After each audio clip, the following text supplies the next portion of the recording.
Braun-Elwert. My film is Symphony on Skis. It's a personal story in that I lost my father 10 years ago, suddenly. It's an aneurysm, and he was a mountain guide, and so those two things in my life, two roles, father and mountain guide, basically the strongest role model I ever had suddenly was gone, and I had unfinished stories to tell with him. I had unfinished adventures. We all did. And so my family, because he set up a mountain guiding company, and it was a family business, so my mother and my sister are there as well. And for me personally, I felt I wanted to pay tribute to my father at some point, and that year that he passed away, I had just started studying natural history filmmaking, and I had this new creative outlet. Some part of me thought I could make a film, but it took about 6 years later until I was like, I don't want to make a film, because I was quite shy. I didn't want to show the world how I felt or anything. And then even while I was making the film, I didn't want to tell the story. I didn't want to be in the film, really. I didn't want my voice. But that was just being shy. And then at some point I realised, well, if I'm going to tell it, I'm going to have to tell it. And it all came together at some point in 2015. We started making plans, because that year it was exactly 30 years since my father had crossed the Southern Alps on skis, which was a fantastic journey, which I'd done with him and my sister when I was 15, in a different way. So he'd done it in a very fast way initially in 85. In 2000 we did it over 3 days, and in 2015 we did it over 7 days in order to film the adventure. But overall I wanted to combine his traverse of the Southern Alps, which he had compared to music. He wrote a story about his initial traverse called it Symphony on Skis. He compared his traverse to music, and I realised comparing. The reason I like the symphony is because traversing something, it's not just like climbing a mountain. You travel a lot across a distance, and you pass through a lot of passes, and you have a lot of things you leave behind and new things coming up.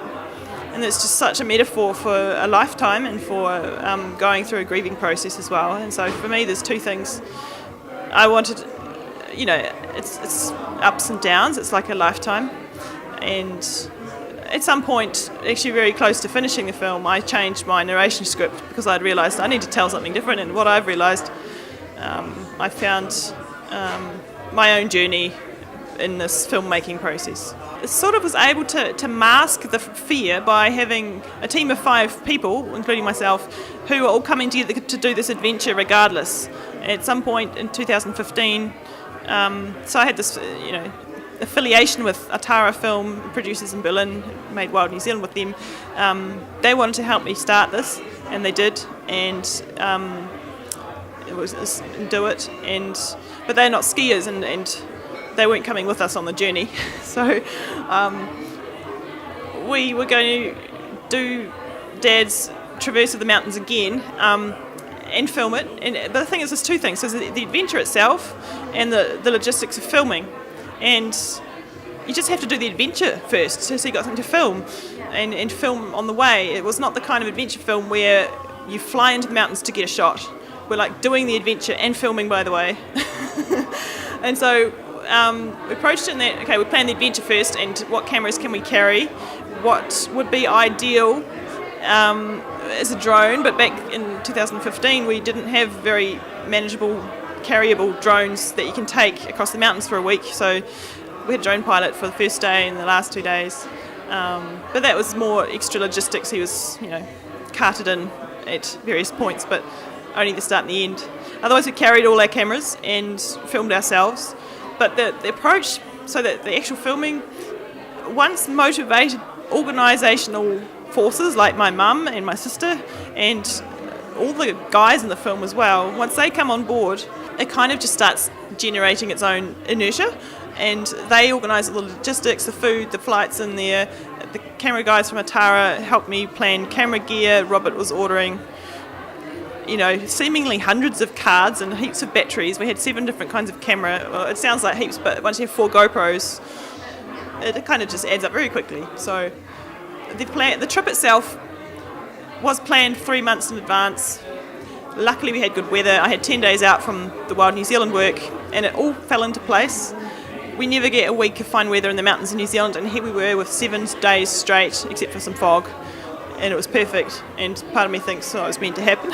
I felt very much like a little teenager again. It was very bizarre, and that's why there's a little section in the film where I hadn't been here for 15 years, and the valley looks the same. Other places it definitely didn't look the same, and I just kind of wished I could be there to hear his reaction, like the glacier recession on the Fox Glacier, the last hut we used to walk out from there, now you have to fly out. It's a bit of a shame. But some things are still the same. I definitely felt, I don't know, I like to think he's up there with the Kias.